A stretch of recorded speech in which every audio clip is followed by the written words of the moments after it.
So today I'm going to get the calendar table and make some changes to it.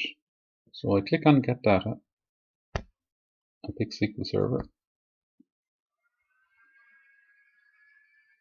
Now the name of my server is Martin7.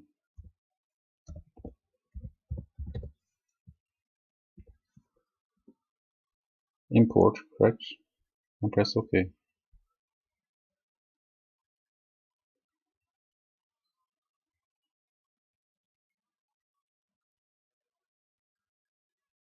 So that's the Venture Works here.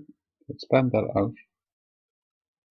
I see dim date at the towards the end. So pick that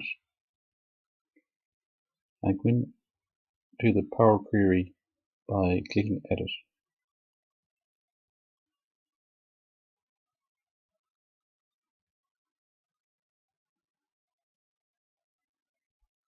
So that's a preview here of the date table.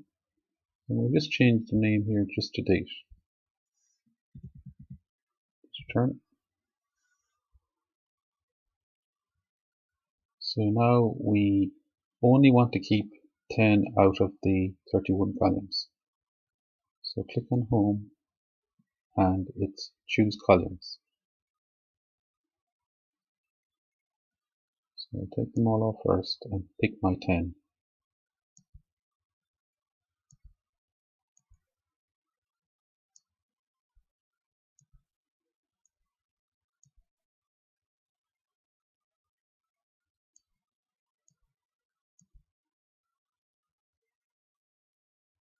It's OK. So now I only have 10 columns.